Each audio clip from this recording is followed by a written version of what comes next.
All right. Well, it's 4:02. In my class, I give everybody 2 minutes of grace before we start, so we'll do that now. So hello, everyone. Thank you to everyone who's joining us. My name is Erin Githens. My pronouns are she, her, and hers, and I'll be the moderator for this panel.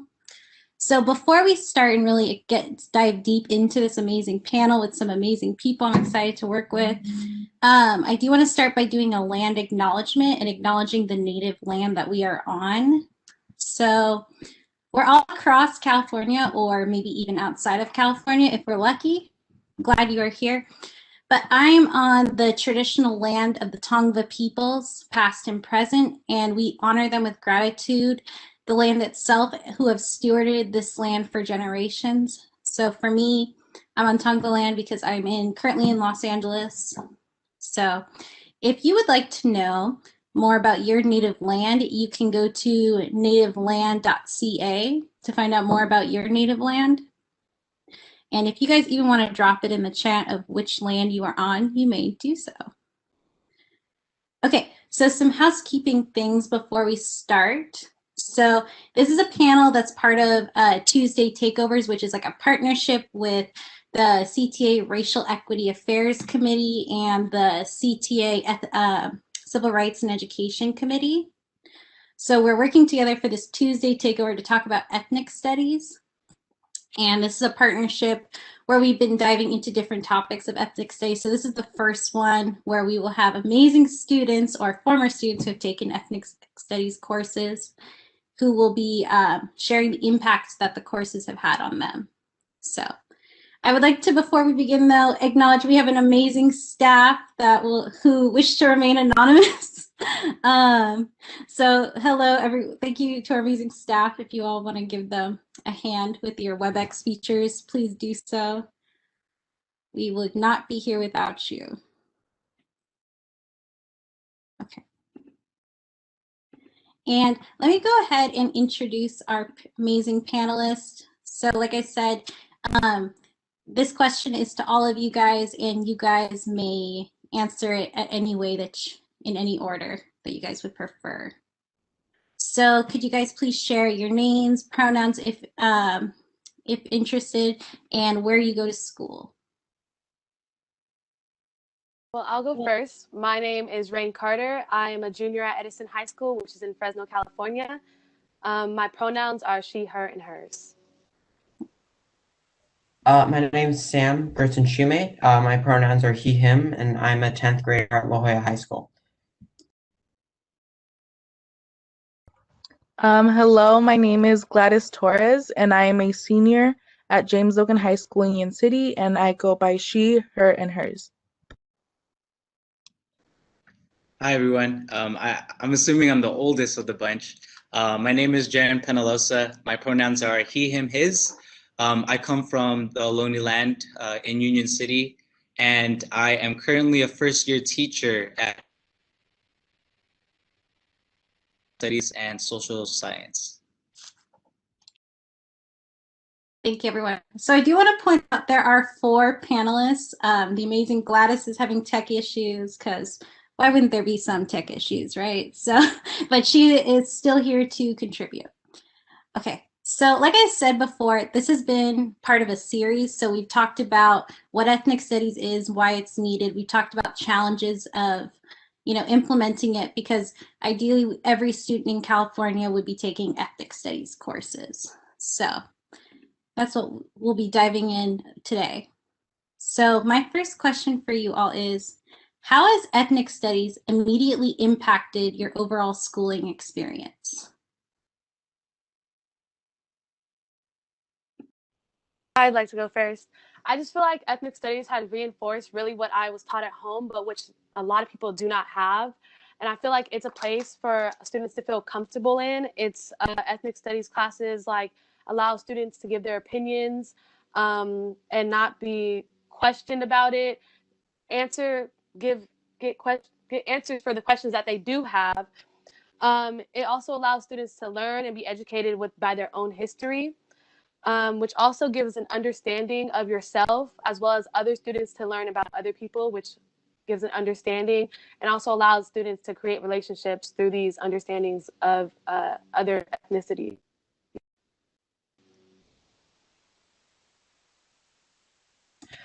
I have taken a ethnic studies course because my school does not offer it yet. But my teachers tend not to acknowledge uh, the non-Eurocentric side of history, and they they're very neutral in their teaching, which has created this culture of keeping the cycle of oppression because they normalize the dynamic of the oppressor and the oppressed. And that's unacceptable. And I think implementing ethnic studies in my school, especially in my school where people have a lot of trouble acknowledging that they have privilege because it's majority white and it's a wealthy area. And I think it would greatly benefit and allow people to acknowledge their white privilege, and it would stop the normalization of the oppressor-oppressed dynamic.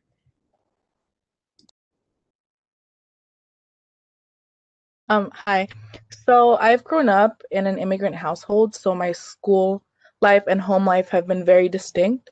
So when I first took ethnic studies, it really allowed that line to blur and to see myself in my education, which has overall made me feel more heard and seen in school.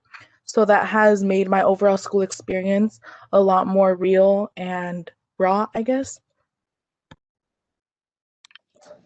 Yes, so for me, I think my educational journey with ethnic studies is one of those cases where I didn't recognize and realize the importance and the value of ethnic studies until later after I took it. And so for me, growing up in an immigrant household of Filipinx parents, I was always taught to assimilate into our American society. And for me, that was losing that sense of identity and confusion of what it meant to be a Filipino American for myself.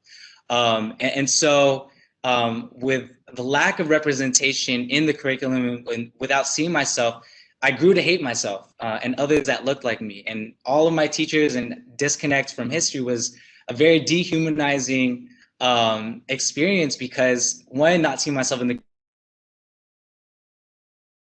two, I was taught that my story and my narrative didn't really matter.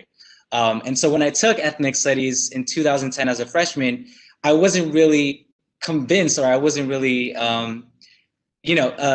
motivated in that class necessarily until I entered college, and then I recognized how much ethnic studies saved my life.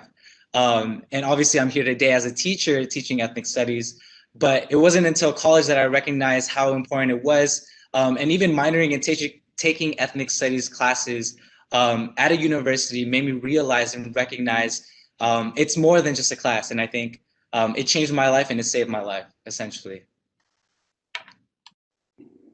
Thank you, everyone. I'm already so honored to be here in this space with you, already hearing some of your truth.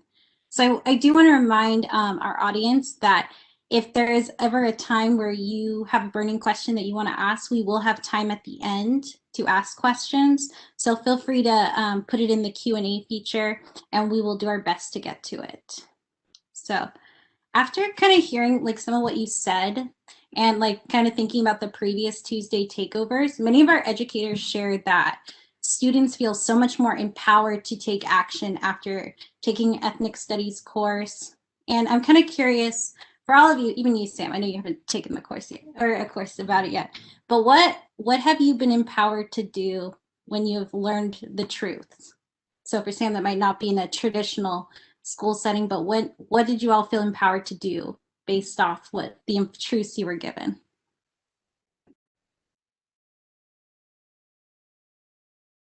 I'll go. I'm so sorry if you guys can hear it. It's so convenient that the lawnmower decided to stop by. I feel like I totally agree of what the teacher said in the last meetings about empowerment. I feel like ethnic studies classes have very much gave me a sense of strength and empowerment in myself. It definitely allows students to gain that empowerment with the community in the discussions that we do have, and shows that we're not only, I think Samuel said this earlier, like European history. We have made accomplishments ourselves, and it's not only seeing like only Europeans have made these accomplishments, but we have as well. And what Jaren had said about adding it to the curriculum, and where it's not happening that way. Like we have to take this certain class, and most people don't have. I'm fortunate enough to have African American studies to see these accomplishments, but throughout the rest of my high school or school career, I never was able to see my own history put in school and show these accomplishments. I was always seeing a different perspective of that. I would say I've had a pretty informal experience. My mom is she's a professor, and she's on NAME. Some of you know her, I'm assuming, but so I've had a lot of I've learned a lot from her, and it has definitely helped me to, one, acknowledge my privilege, and two, to use that to stand up for those without privilege. And but I think that the lack of it, and the lack of having because not everybody's parents is my mom, so the lack of that course in my neighborhood has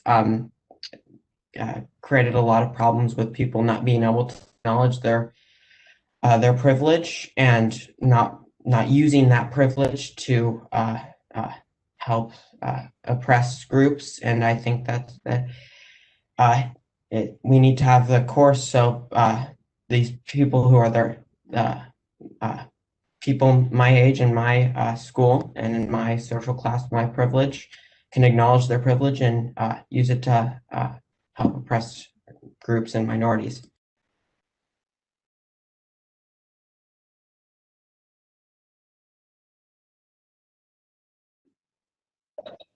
I can go. So yeah, on top of ethnic studies being about providing students with a curriculum and the counter narratives that teach them to love and learn about their own selves and their own history, is all about also solidarity and creating spaces of community. And so for me, it empowered me to not just learn about my history and learn about others, but also to take action. And so I said that earlier, of how I started to my own account of redefining what it meant to be a Filipino, and take ethnic studies classes in college, and take those theories, but also apply that to my community. And so I joined, different organizations in San Jose when I went to San Jose State, and essentially did a lot of activist work supporting the community. And so ethnic studies essentially is all about, trying to decolonize and to dismantle these different systems of oppression. And so ethnic studies is an education that is a vehicle of liberation. And so I think taking the knowledge and what we get from ethnic studies is also about how can we make a positive impact in our community. So that's what I love about ethnic studies, that it did for me, and that I see it does for others. I completely agree with what Jaren said.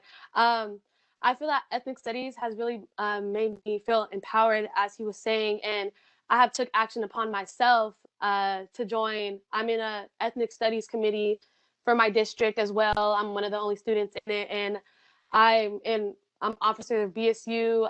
I do a lot of mentoring for minority groups as well, and so I just feel like it's gave me that strength and empowerment in myself to want to spread it to other people.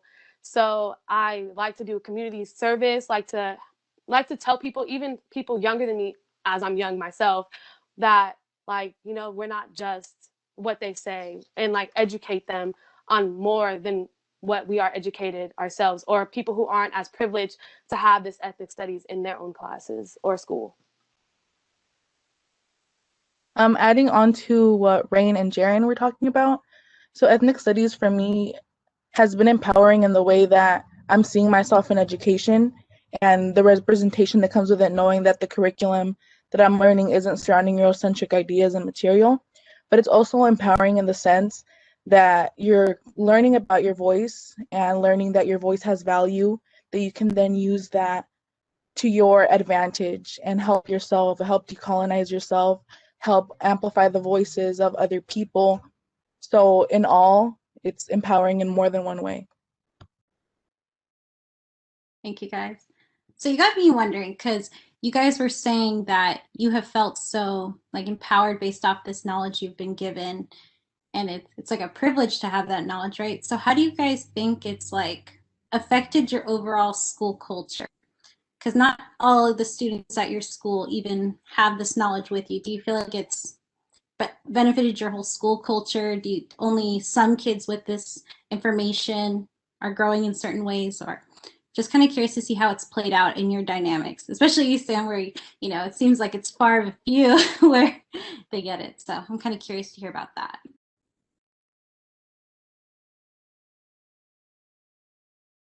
I definitely think that it's affected some more than others, because as we only have African American studies at my school, so it's only a one period class. So it's who really gets in the class and who really pushes to be in the class. And so I feel like the ones who do get it get this sense of empowerment and get this sense of growth more and tend to flourish. I see the trend of us wanting to do more things and wanting us to want to get involved and want to have these conversations with our community. I feel like it's a disadvantage as well, because we don't have more opportunity for more students to be in it, but it's an advantage that we at least have this one class in order for us to project the information onto our community and for us to tell our fellow students stuff that we have learned and build relationships through this, or for us to have an understanding other not African American students who are in the class, to have an understanding for us and create empathy and sympathy for each other in order to be allies and build within our community. So I feel like it's helped a lot, but we could do better. So I am privileged enough to go to a school where they offer more than a few ethnic studies courses, and it is a one semester requirement. And I've taken more than one semester. I'm part of the Ethnic Studies Social Justice Academy. So within that, I've seen a sense and felt a sense of community taking ethnic studies, where people are taking in the information and seeing it within their communities and the communities that are surrounding them. And that allows you to not only educate yourself, but also help educate the people around you. So it has been a big part in the culture of my school community.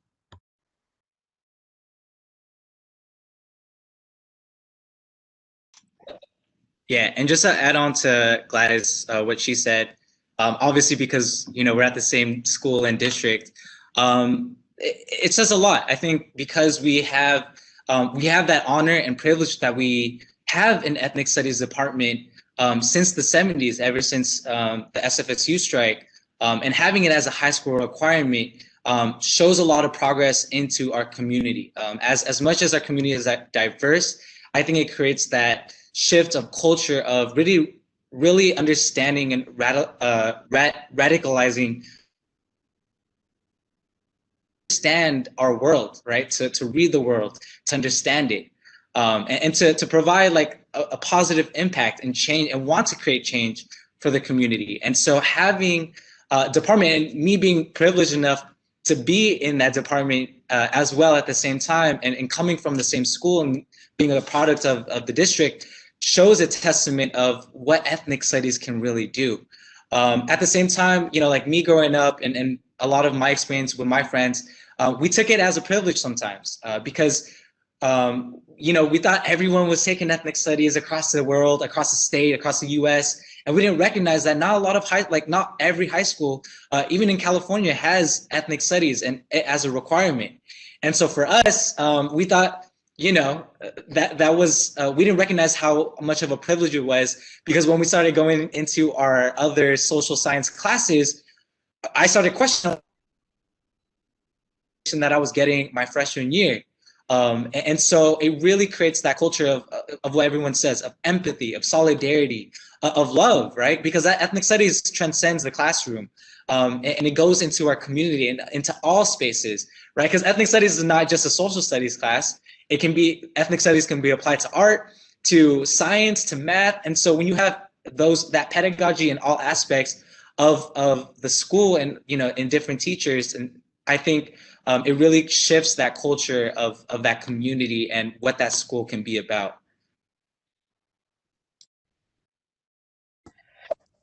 So I mean, at my school, there really isn't there's very little ethnic studies. I mean, there's no ethnic studies, and there's a certain sense of wokeness, very, very small. So really, it's just it's a lot of performative activism is what we have, but so I mean, it's really just a lack of ethnic studies that has created a lot of issues within my school, and I'm sure it's not unique to have a giant bunch of racists and just pretty a lot of horrible things that are said. I think that the whole lack of not really condemning it. I mean, there's not a lot of action taken by the school staff or students condemning each other. The lack of ethnic studies has created a somewhat acceptable culture of racism and bigotry in my school. Thank you all. Like I said, I'm over here like snapping when I don't know how to snap, by the way. So I guess for me, what I've heard a lot is you guys like really can name the oppressors and you're not afraid to. And I think what kind of becomes a problem with like this talk for ethnic studies and pushing it is because it just becomes about diversifying the content that goes to students. And like you guys are naming the oppressors, so it kind of shows just giving you guys Black History Month didn't get you to this point. So I guess for you is, what experience did you have in your ethnic studies course or your non-traditional education with it that you feel that all students in California need? Eventually everyone, but what do you feel that you got from your ethnic studies course that needs to be had with all students? I'm just gonna go ahead and jump right in. So when asked that question, I had two experiences come to mind immediately. And the first one was my freshman year when I took Mexican American heritage, an ethnic studies class. And we were talking about specifically indigenous groups in Mexico. I felt so much more connected to my roots just because in education, I felt like that was kind of something I was missing out in. Because at home, it's super traditional, and at school, it's kind of the polar opposite of that. So that was something that I feel like everybody should be able to experience if they have roots that are outside the US. And not even just people who have roots outside the US, but seeing that in your education is so great. And the other one was when I took a regular world studies class, when we were talking about imperialism and capitalism and things of that sort. I was labeled as being sensitive. And once I took an ethnic studies history class, I was hearing my teacher talk about imperialism. He was talking about it the way that I was thinking about it when I was learning about it. So it made me see that I wasn't being oversensitive, but that the way that I was being taught didn't align with my morals and kind of the way that I see the world. So it was just a different perspective that was being taught to me. And that is something that I feel like everybody should experience, being taught something from more than one perspective, because it really allows for a more holistic view.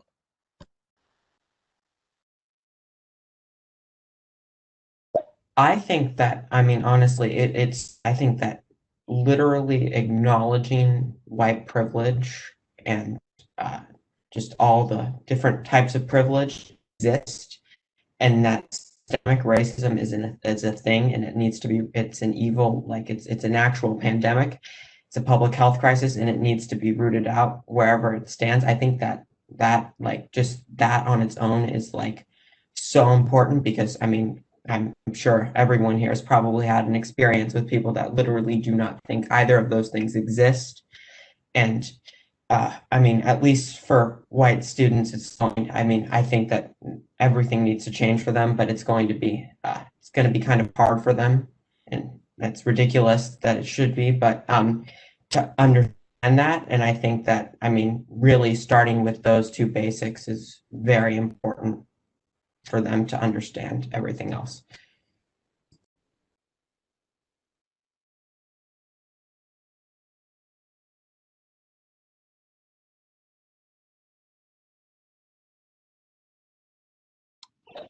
I can say something.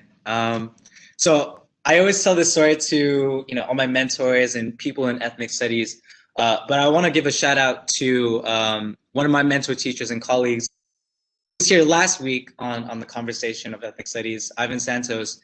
And so he was my ethnic studies teacher in 2010, and mentor teacher and now colleague today. But a story that I always think about of something that was super critical in terms of like pedagogy, right? Like what I took away from his class and what ethnic studies is about is the way that teachers, ethnic studies teachers specifically, the way that they present the curriculum, right? There's like context to it, but it's also the methodology and how culturally relevant it could be. And so one specific thing that I took away, I remember, is when he taught colonization and the idea of like revolution and talked about community through a version of American Idol. And so it was an idea that or a concept that we went through as a unit, but we didn't recognize it as students. And it was like that realization of like why he was doing what he was doing. And even using, culturally relevant things like music. We talked about hip hop in terms of patriarchy and misogyny. And so taking these different systems of oppression and naming it, but through what we are, what is relevant to us and what we are going through, I think was crucial, right? Because we can provide the resources, we can provide, different texts, which is awesome. But when we connect it to the lives and when we center the narratives of our students of the curriculum and what they can get out of it, I think that's what I took away. And I thought that's what was so mind-blowing when I took ethnic studies, because it wasn't just a typical history class. And every person who's gone through it can attest that when you walk into those four walls of the institution of an ethnic studies class, you just know that it feels like a home. And so I think it just transcends a typical, traditional, classroom of what we are used to growing up. I would definitely like to add to what Darren said about it walking into an ethnic studies class and feeling very comfortable, very at home, especially. And I feel like I took away the exact same thing as my ethnic study teacher presents our curriculum in real world situations. And we talk about what's going on now as we are the generation to come. And I feel like we definitely, when he said oppression, and which really stuck with me was all the different oppressions that we do face. We learn about it, but putting into these real world situations now shows us that, wow, like really awakes us to, wow, like this is really what we do go through. And now we come to this part now where we're woke to defeat these situations, defeat this oppression that is against us. And as students, to speak up about these oppressions that are happening to us and call out the oppressor as we are now. And I feel like this is where a lot of students should be and are going to lead to be, to where they're going to start calling out the oppressor more and more often with these ethnic studies classes. Thank you, guys. Like I said, this whole time I've been like retweet this whole time. But I guess for me, like as an educator, I hear from my colleagues a lot of hesitation to really talk about our oppressive systems, like talking about colonization, capitalism, white privilege. Any of that comes off at first to be too political for the classroom. What would you say to my colleagues who want to do this, but feel like it's too political for the classroom? What's your response to that?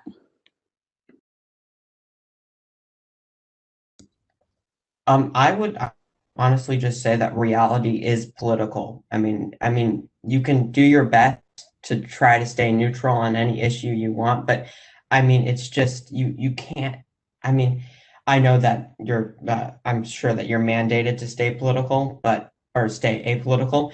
But I mean, one, these things aren't that political. Like it's kind of like how Black Lives Matter. It shouldn't be political because it's literally a human rights issue. So that would, I mean, this would fall under that. So I mean, it seems like people like to just. I mean, I guess reality is. Uh, you kind of like we just label things that are political, that things we just don't want to discuss. And I mean, I guess that would kind of translate to reality is political. I'm sorry if I'm kind of disorganized. I'm thinking as I'm speaking. So I guess so I mean, you have to acknowledge that people are probably not going to are going to be certain people that aren't going to like what you're saying, but I mean, it you really don't have a choice. You can't just ignore it because it's too political. Because I mean, I mean, there's been atrocities and all these like there's been horrible things that have happened, and I mean, you could call those political, and you could call systemic racism political, and I guess it kind of is, but like you still have to address it. You can't make that excuse. It's just an excuse not to talk about something. It's just to call it political.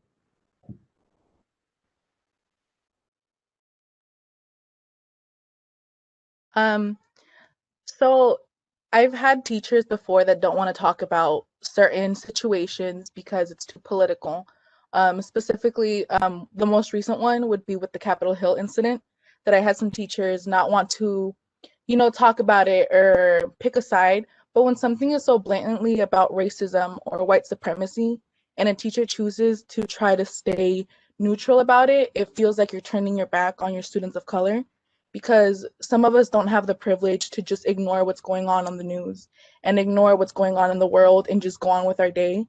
We have to live through it, some people worse than others. But by teachers not wanting to address things, not wanting to kind of show their support with what's going on, it does seem like they're kind of desensitizing the situation.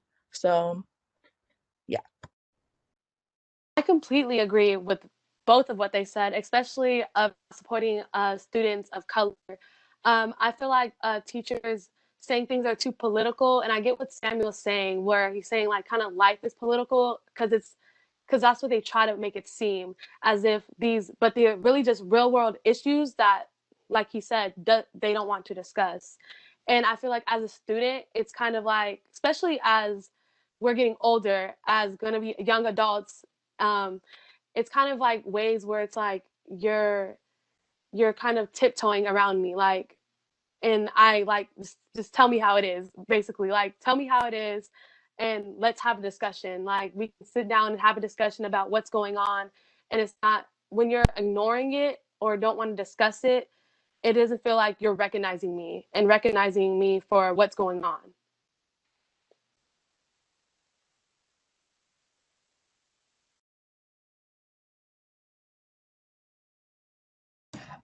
I could add on to what Gladys said about them not addressing or trying to be apolitical and neutral on the attack on the Capitol.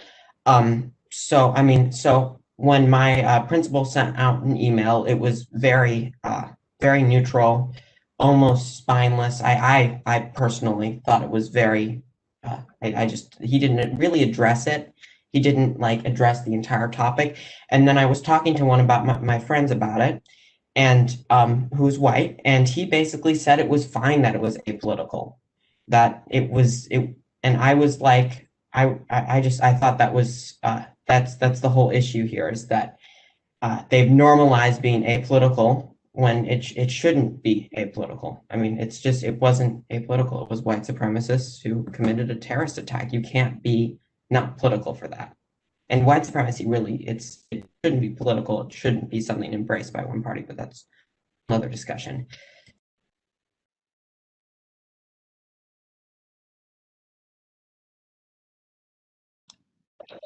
Sorry, I don't know if my Wi-Fi was cutting off. What people were saying. But yes, I agree to what I did hear. And so for me, and like, as a new educator, my understanding completely is that teaching is a political act, right? Every single decision you make is political.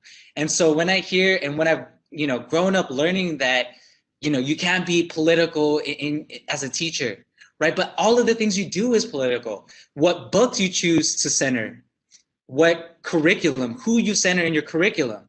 And for me, that was typically a Eurocentric male perspective. And so I knew in a Black and brown class when I was growing up that my teacher is choosing not to integrate or like to teach and center the curriculum based off the experiences of their students.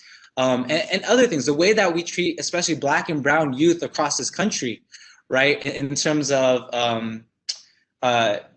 like tardies or even like beyond, like in our system, the system itself is political. And so I think the actions that we decide in an ethnic studies class need to be coming from a place of heart and hope, right? We are all about social justice, and we need to be about that, right? Because essentially what this class, the purpose of this class is why it was created was to eliminate racism and other forms of oppression, right? And so we cannot just be neutral in the face of injustice, right? Because of that quote, we're choosing the side of the oppressor, right? So I think that's why I think teaching is completely political in all aspects and realms. Okay, so I have one more question for y'all, and then I promise Q&A. I'm like hogging you guys from the audience. We will take audience questions. So like I said, if you missed it or you came late, if you have questions for these amazing individuals, please put them in the Q&A feature, and we will try to get through as many as we can for the last 15 minutes. So I guess kind of my last question for me is, what you guys are saying is absolutely amazing, and the accountability you're putting on educators it needed to be said. So, but I think it's also, how can other educators who are not just teaching social studies department, who are not just in the English department, those humanities people get pushed to be the only ones teaching it? How do you guys feel that maybe your maths teachers, your science teachers, other people, other adults on campus are not embracing it? Because we keep saying ethnic studies is a discipline and not a course. So has this ever like been a positive experience from the other adults on your campus, or like who's doing this work with you? Well, I would first like to address like how these teachers can. I feel like to make a student feel noticed and that they have been recognized, and that their ethnicity is these ethnicities are a part of these students. You have to recognize that it's not something that you just kind of like put to the side, or it's like all kind of the same when it's not the same. And it's like we love having ethnic studies and African American studies, but it's like, why isn't our history embedded in the general work, what you said? I feel like examples like not always saying like a European like invented this, like European contributions, like also acknowledge our contributions, acknowledge others, what we have done in math, science, history, all of them. It's just always acknowledging what we've done as well, and not just one-sided. I could clarify before we keep going, because I feel like I got wordy, is what do you guys feel that the other teachers that are not just teaching social studies and English could probably do to do this work with you? Sorry, I got all excited. Well, so I mean, it really, unless the government and the school system takes action and implements it into everything, it's on the teachers to figure out they have to go and educate themselves. And I mean, just for example, I mean, math should be taught to show inequality, like like the numbers of people of color that have been disproportionately impacted by COVID, and wage gaps between gender and race. It's on the teachers to go and do the research and to find out what they need to do. I know it seems like it's a lot. It's kind of a lot to ask for people who already have very busy jobs, but I mean, it's really necessary. You're there to educate kids, and you need to put in the work, and you need to go and research, and you need to bring it to your students until the government does something. And then you also need to push governments and unions to implement it as well. Kind of bringing in a little bit about what Rain and Samuel were talking about. I think a big thing teachers need to start doing is kind of start recognizing intersectionality, because even education isn't like a one size fits all type of deal. So especially right now with the pandemic and there's so many things going on in the world, the sad case for a lot of students is that school is not the number one priority right now. And teachers aren't always seeing that. So I feel like it's very important for teachers to not just kind of layer over the work.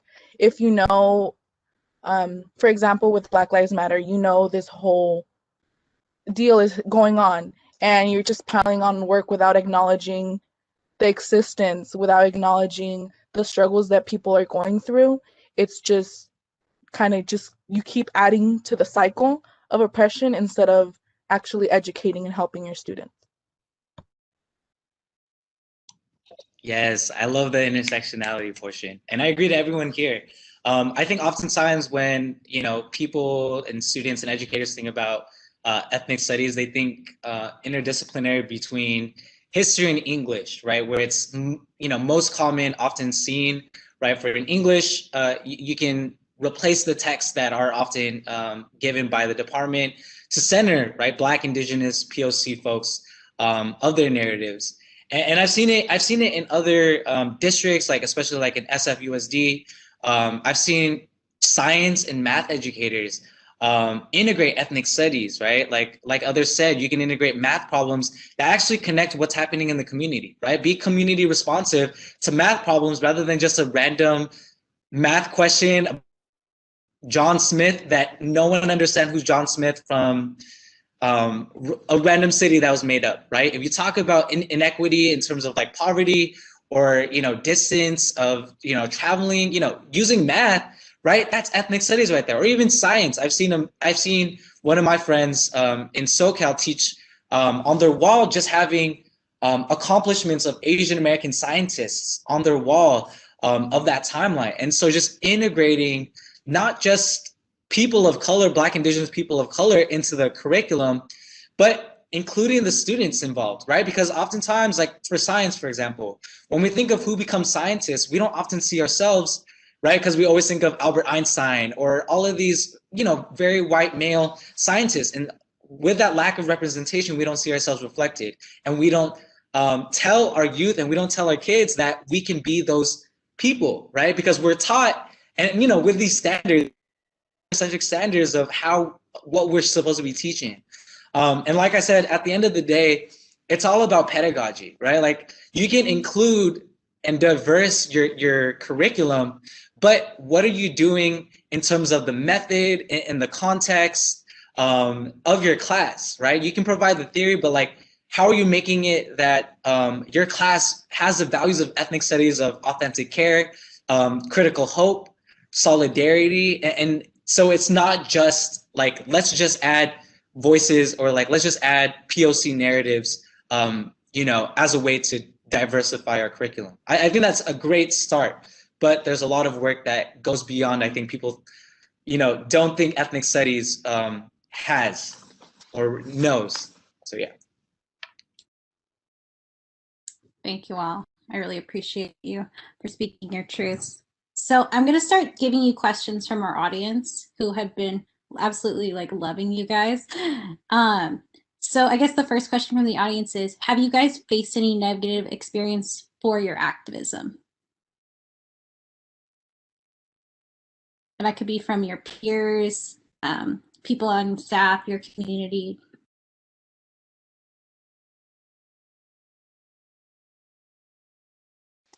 I personally have not, but we have a lot of discussions on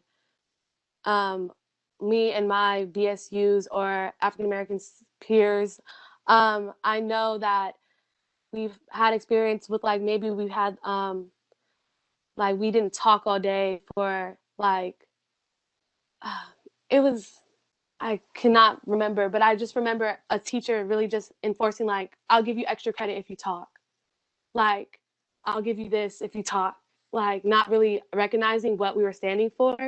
but just trying to make it as a game and not like saying like, oh, maybe you guys all should do this or be involved in what we were a part of.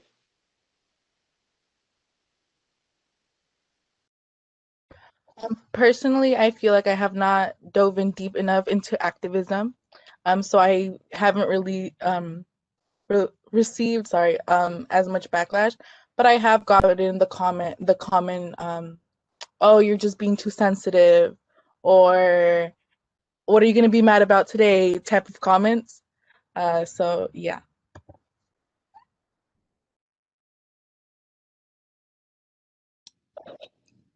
Thankfully, in my position as an educator, I haven't experienced any backlash. But there's always that fear, right? Depending on the district that you work for and the community that you come from, especially in this context where like all my students are on Zoom and they're at home. A lot of the times, a lot of my parents and the families assume when I teach ethnic studies that I'm just giving them Asian history and we're learning about Asian Americans, and that's what ethnic studies is about. And so when it comes to white supremacy, racism, oppression, capitalism, I always get afraid, right? There might be some backlash of unsupported parents or think that this might be too radical. And I've gone to protests. I've gone to BLM protests, and people think, you know, fighting for liberation and our liberation being tied to Black, Indigenous, and POC folks is something that's radical, that it's, you know, scary. But I think fighting for equality and fighting for injustice and inequity in our system is far from it, right? And we've seen that time after time in our own country where we have to fight for what we believe in and against the injustice. And so, you know, people who are afraid or think, you know, parents and families who question me doing this kind of work, it benefits the system, the hegemonic system that benefits of being complicit of other people's oppression is what I've been seeing. But I think at the end of the day, staying true to your values and believing in social justice and believing in the fight, I think that's what you always need to keep in mind and keep at the center of your soul.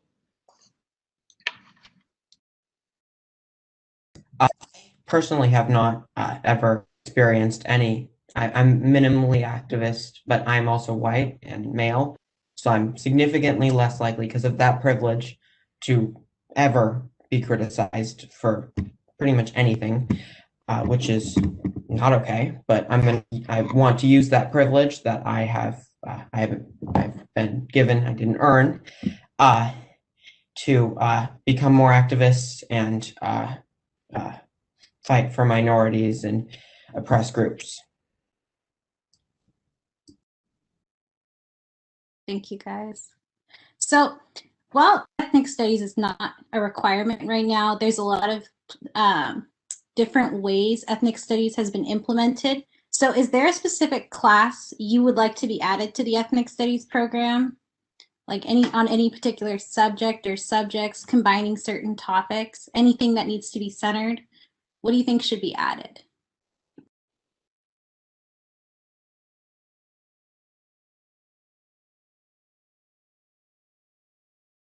Hi, so my school actually does have an ethnic studies program in which it's history classes, but I know not all schools have that. So I feel like that's something that should be implemented, having an ethnic studies kind of base curriculum in history, because the current curriculum that is used in most of the United States is very Eurocentric.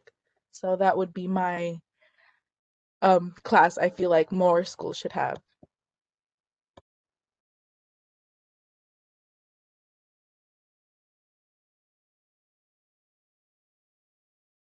All in all, more ethnic studies class should be at school as what we're talking about now in general, as my school only has African American studies right now. But I also feel like there should be a way more of, especially knowing where your surroundings are and where your school is, like Native American studies. We have a lot of Native students, or Latin American studies. Like we have a huge population of students that would really enjoy that. So I just feel like it's really knowing where you are at that time where you are placed at and what your school population is to be added at your school.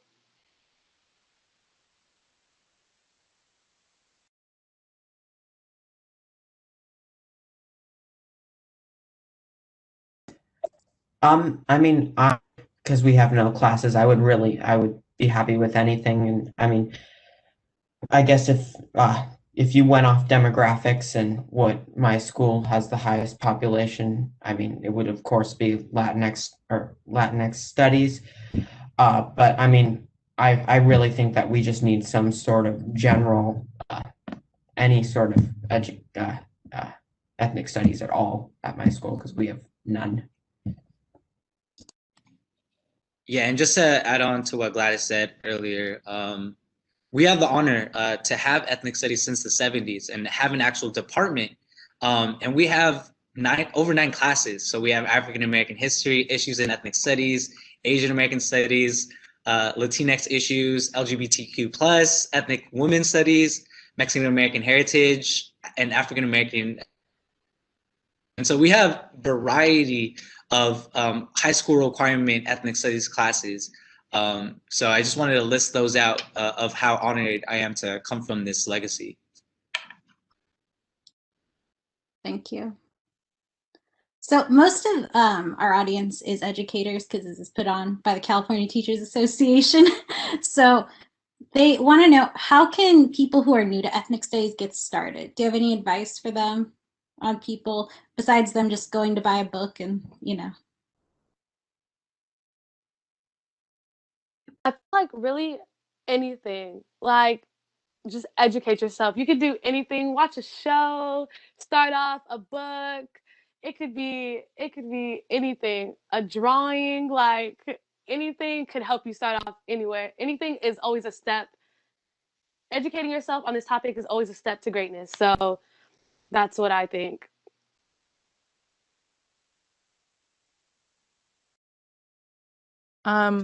So I feel like people who are getting into ethnic studies, I feel like don't be too hard on yourself and like going with an open mind, because obviously the way the American education system is set up, a lot of us are taught to be ignorant, and like ignorance is bliss. So don't like beat yourself over not knowing things that you feel like, oh, I should have known that, or I should have known that this is not the way you direct towards people, you know? So kind of going with an open mind, open heart, and just take everything in and see how, you know, it's involved within the system and outside of the system. Just kind of see everything all around. I want to add a little bit on that. I would say, like, always ask questions. Don't be afraid to ask questions. There's never really a wrong question if you're saying it in the right way. So just always ask questions. Questions are the best thing to ask, because then you have the knowledge now, and now you are more careful on what the situation is, but now you're educated. So always ask questions. I think that really you should just kind of go ahead and do whatever you can to get educated. I mean, I have a link that has info to start ethnic studies in your school district, and I could put that in the chat if anybody wants that, but I mean, that's what I have for that one.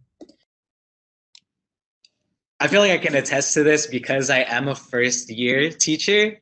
And so like my journey here is not just sporadically random. My first thing is that, or like my first take on it is that not everyone can be an ethnic studies teacher necessarily, right? Like just because you have a person of color teaching in front of students doesn't mean that they have the pedagogy, the praxis of what ethnic studies is about. So I think like, and to that, I mean like just reading, you know, a textbook or history on a specific, you know, on race, it doesn't mean you understand specifically like the root of like what ethnic studies mean. And I'm still learning that too, right? I can have the curriculum, but I think it's more than just that, like just the theory, right? It's also the action, the praxis, the critical praxis to that. And so what my experience is to having ethnic studies is having mentorship, right? I had my own ethnic studies teacher mentor me throughout the years, and even recently, Ivan Santos, and even, you know, having that experience prior to getting into the classroom. And so I had the privilege of being mentored under an ethnic studies professor at SF State. Her name's Alison Tintiago Cubales. And so I was part of an organization called PEP, Pinoy Pinar Educational Partnership, and we taught SFUSD from K through college. And so I had the opportunity teaching in a classroom before I even, got my credential. And I'm still in my master's program today. And so having that experience of like, what is ethnic studies all about, getting that hands-on experience and having mentorship from actual ethnic studies, people who have paved the way for ethnic studies, I think that's what's going to build on the legacy. We need to learn from those who are already in the profession and who we can learn from, so that when we are ready to take on the mantle in a sense and to continue that legacy, that we can once we're there, we can pass it down to the new generation of ethnic studies teachers. So we need to continue building that coalition among each other. Thank you all. So unfortunately, we are at the last few minutes that we have. I'm sure we could do 10 more hours. I would love to listen. But I want to give you guys an opportunity to have any closing thoughts. Is there anything you want to plug, any handles you want to drop so people can follow you? It seems like you made quite a few fans. So anything you want to plug or closing thoughts?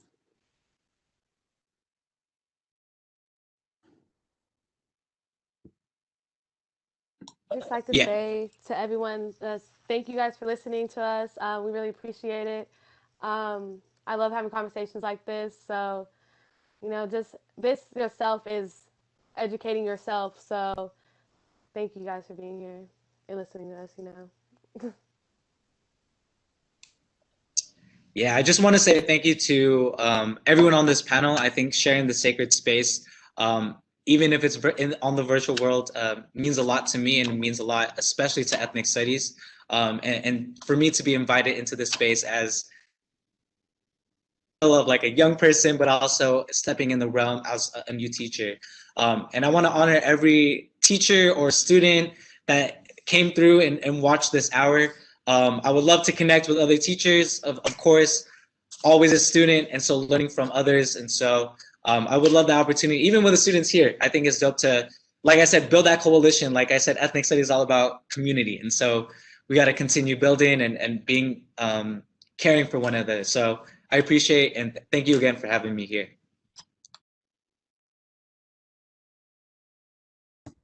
We're almost out of time. Oh, sorry. Do you want to go ahead? Okay, just really quick, I want to thank everybody, and I'm so honored, to have had the opportunity to speak here and to see that even though me, Samuel, and Rain have kind of grown in the same generation, our education has been a little different in the sense that the high school I go to offers so many ethnic studies courses. So to kind of see that it's not like that in every high school is very important to see kind of where that problem lies, that we need ethnic studies. So thank you so much. I'd like to say thank you for having me to speak. I really enjoyed listening to everyone else's perspectives, and I learned a lot. Thank you. I want to echo that. It has been very great to learn from you all. I've learned so much. I do want to point out something that was just dropped in the chat. If this may have been our last Tuesday takeover that has been planned to talk about ethnic studies, but if you would want to continue to keep learning about what's going on with it passing in California legislation to mandate it, there is going to be a press conference tomorrow hosted by Assemblymember Jose Medina. And he's going to have a Facebook Live that people can join in, and that link got dropped in the chat. I'm sure it'll get dropped again. That way, if you guys want to hear what's going on, a fellow CTA educator will be speaking there, so that will be good to go out and support. So we hope you guys can attend. And we just want to say thank you to CTA's Racial Equity Affairs Committee for making this space and allowing us to be here. We want to say thank you to the Civil Rights and Education Committee on CTA for helping pass this, and all the people that have not been acknowledged throughout the years who've been doing this work for ethnic studies. We appreciate, we see you, and we're here to help. So thank you all for coming.